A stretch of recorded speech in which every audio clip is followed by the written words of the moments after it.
세리는 정말 아이를 키울 자격이 없었던 걸까요? 모두가 그녀를 손가락질하던 그날, 세리는 무너졌습니다. 독고탁이 구속되자 가장 먼저 반응한 사람은 오범수의 전처, 나영은이었습니다. 그녀는 겉으로는 조용했지만 뒤에서 조용히 칼을 갈고 있었죠.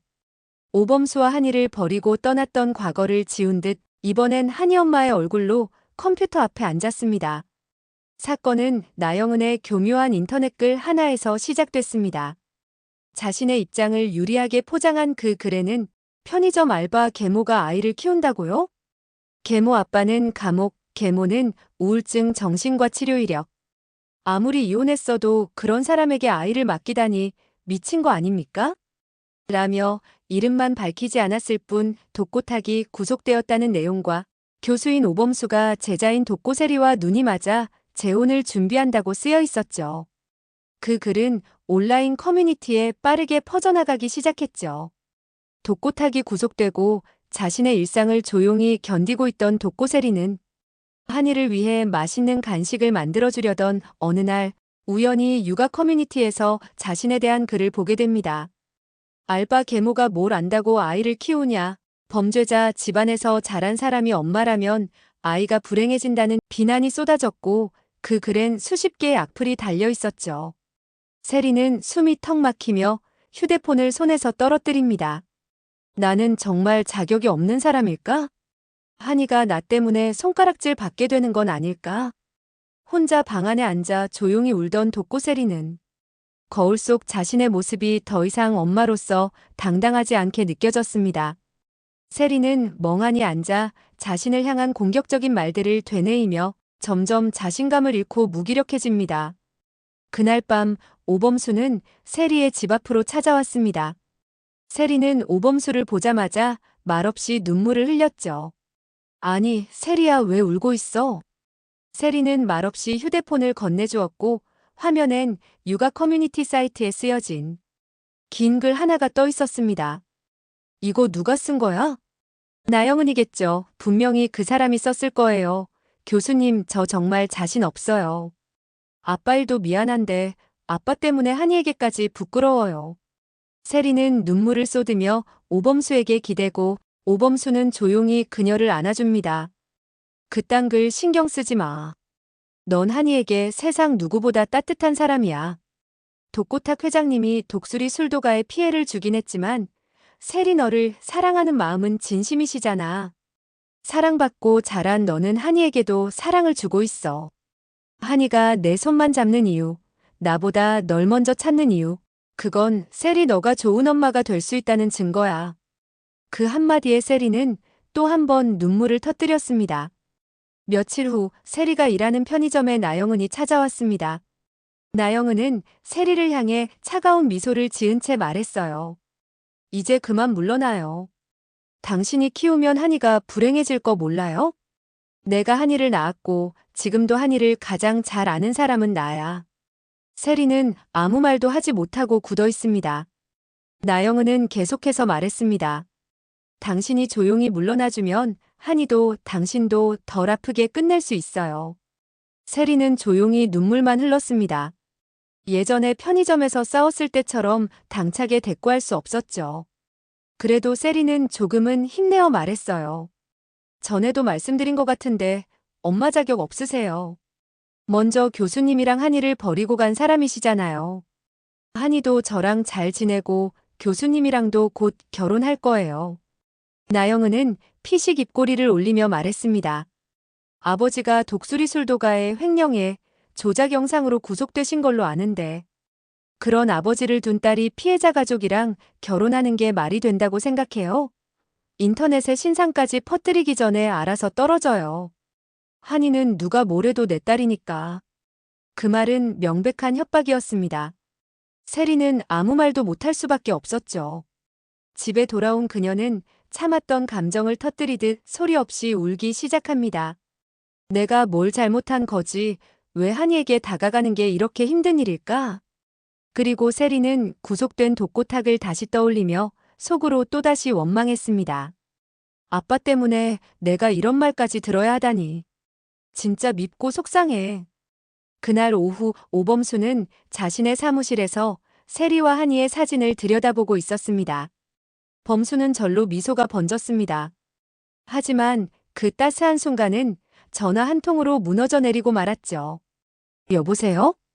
변호사의 낮고 무거운 목소리가 전화를 타고 들려왔습니다. 범수 씨, 말씀드리기 곤란한 소식입니다. 상대 측에서 아이의 친권뿐 아니라 독고세리 씨에 대한 접근 금지 신청까지 준비하고 있습니다. 순간 오범수의 표정이 딱딱하게 굳어졌습니다. 그는 두 눈을 감고 턱을 꽉 물었습니다. 참으려 했던 감정이 터져나오기 직전이었습니다.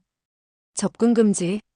한마디를 되뇌듯 중얼인 오범수는 이내 참았던 분노를 폭발시켰습니다. 책상 위를 내리치며 고함을 지릅니다. 한이를 그렇게도 쉽게 버렸던 사람이, 아무 연락도 없이 사라졌던 사람이 도대체 이제 와서 뭘 되찾겠다는 건데. 그의 목소리는 점점 떨렸고 말끝은 거의 울분에 젖어 있었습니다. 세리가 어떤 마음으로 나와 한이를 사랑하는데 그걸 다 지켜본 내가 이걸 가만히 보고 있으라고. 그 순간 오범수의 머릿속에는 온갖 장면이 스쳐 지나갔습니다.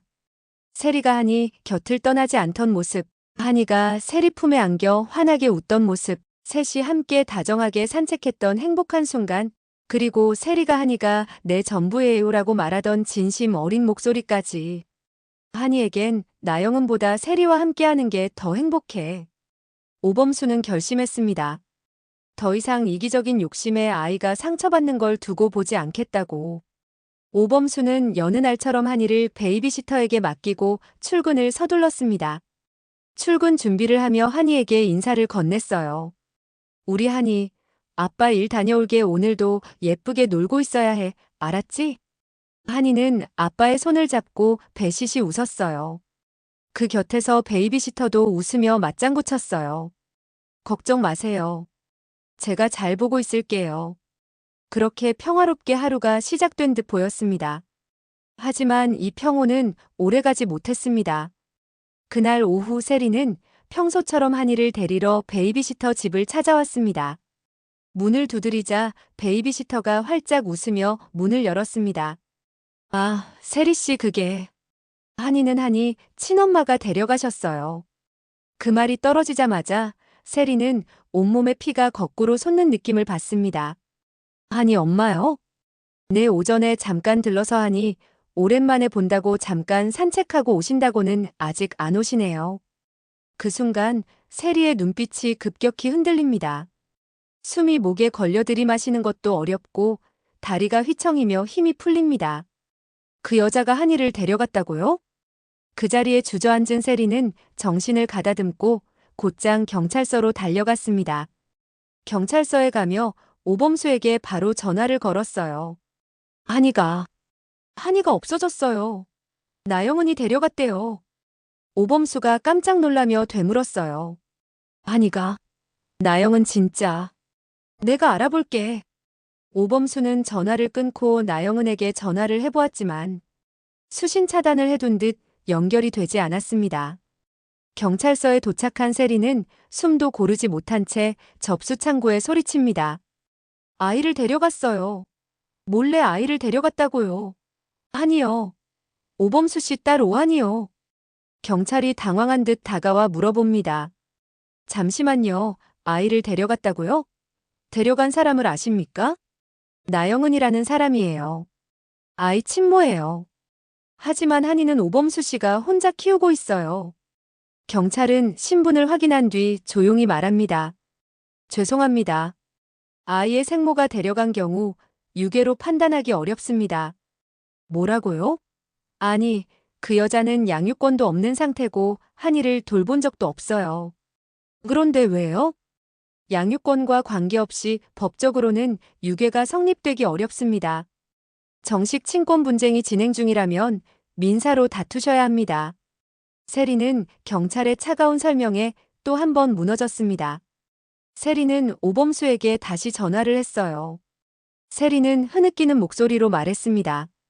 나영은이 친모라서. 유괴가 아니래요. 나는 아무 권한도 없고 방법이 없대요. 잠시 정적이 흐릅니다.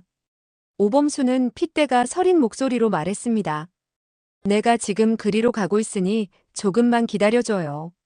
전화를 끊고 오범수는 분노가 들끓었습니다. 아니, 내가 데리고 간 그 아이. 내가 떠나버린 뒤에도 내가 어떻게든 키워낸 그 아이야. 이제 와서 뭘 되찾겠다고 나타난 거냐?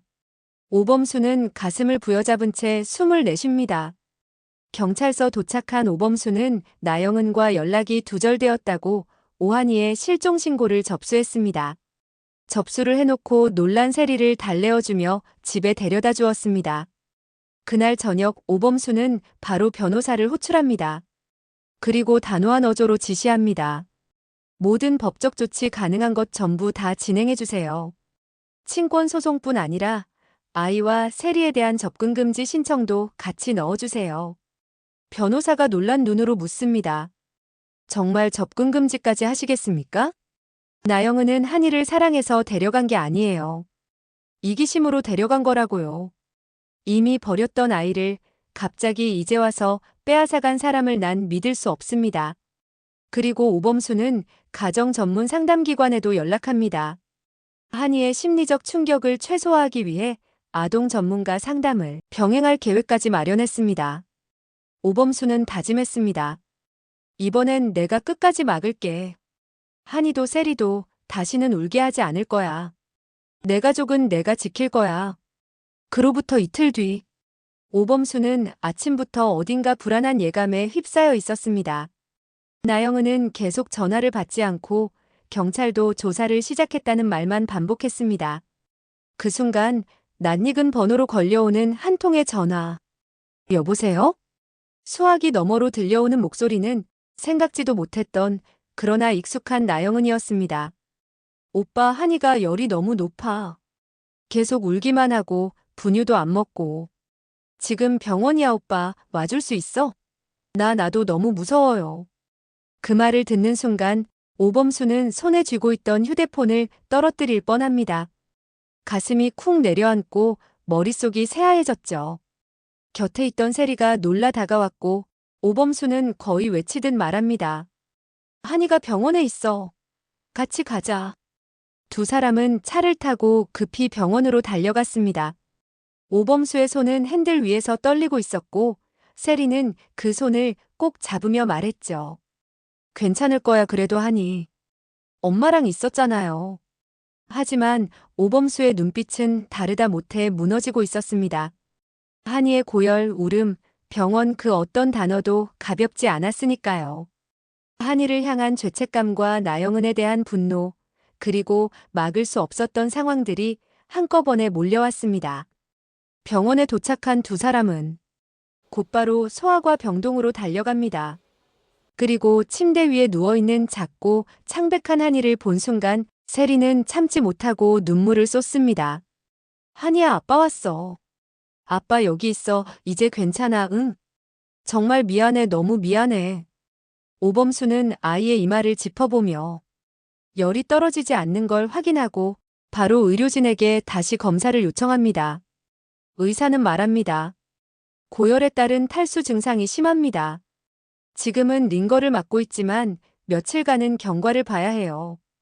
그 순간 오범수의 마음속에서 뭔가가 뚝 끊어진 듯한 기분이 들었습니다.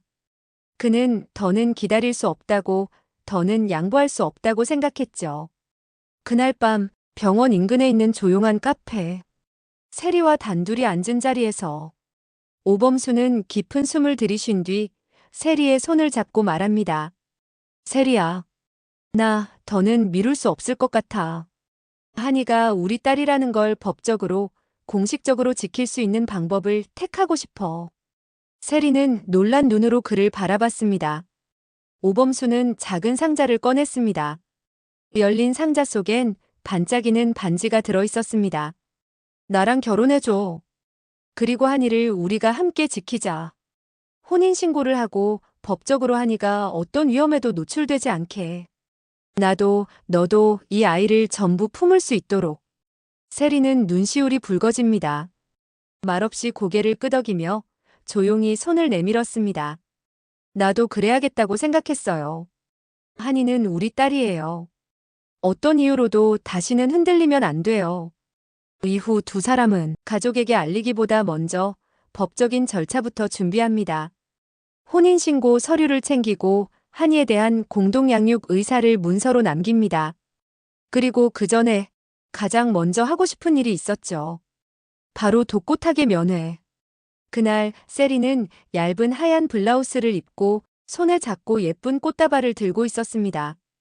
오범수는 준비해온 서류 봉투와 함께 구치소 접견실로 들어섰습니다. 투명 유리 너머로 나타난 독고탁. 그의 눈에 비친 세리와 오범수는 이전과는 전혀 다른 표정이었습니다. 세리는 말없이 꽃다발을 보여주며 부드럽게 웃었습니다. 아빠, 나 결혼할 거예요. 교수님이랑. 그리고 한이를 지키기 위해서예요. 오범수도 조용히 덧붙입니다. 회장님도 세리 아버지로서 저희를 응원해주세요. 오범수는 다시 입을 열었습니다. 독수리 술도가 전 가족, 직원들이 회장님에 대한 탄원서를 제출할 거예요. 구치소에서 꼭 빼낼 겁니다. 그리고 저희 결혼식에 참석해주세요. 세리, 제가 지키겠습니다. 세리도 눈물이 고인 채 말했어요. 힘들어도 조금만 더 버텨줘요. 그리고 잠깐 아빠를 원망한 거 미안해. 나를 가장 많이 사랑해준 아빠한테 내가 그러면 안 됐는데. 금방 다시 만나자. 사랑해요, 아빠. 독고탁은 고개를 숙이며 참회했습니다. 내가 정말 부끄러운 짓을 했다. 성공에 눈이 멀어 내분에 넘치는 일을 벌였어. 이젠 그냥 내가 가진 것들부터 지키고 싶다. 우리 가족이 제일 우선이야. 범수 자네에게도 미안하네. 독고탁은 처음으로 접견실에서 눈시울을 붉혔습니다. 아버지로서, 딸로서, 그리고 이제는 지켜야 하는 가족으로서 비로소 마음이 하나가 된 순간이었습니다. 그날 밤 병원에서 잠들어 있는 한이의 옆에서 오범수는 조용히 한 통의 메일을 열었습니다. 바로 나영은 측이 준비 중인 접근금지 신청 관련 서류 초안이었죠. 상황은 생각보다 훨씬 심각했습니다. 오범수는 세리를 바라보며 말합니다. 이건 이제 감정 싸움이 아니야. 한이의 삶이 달린 문제야. 나 끝까지 싸울 거야. 한이가 어디서도 위협받지 않게 만들 거야. 그리고 다음 날 오범수는 변호사를 찾아가 다음과 같은 조치를 단행합니다.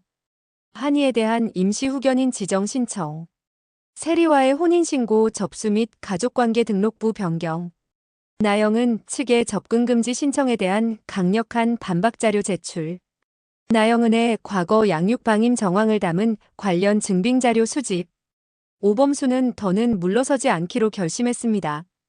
그리고 이 싸움이 끝나는 날 한이가 온전히 웃을 수 있기를 바라고 있었죠. 한이를 지키기 위한 싸움, 그리고 독고세리의 눈물겨운 선택. 독수리 오형제를 부탁해. 이제 남은 회차는 2회. 이 스토리가 어떻게 마무리될까요? 다음 주 충격의 최종회. 절대 놓치지 마세요. 댓글로 여러분의 주접도 남겨주세요. 이런 반전 안 놓치려면 구독은 필수, 좋아요는 사랑이죠. 지금까지 다음 화주 접단이었습니다.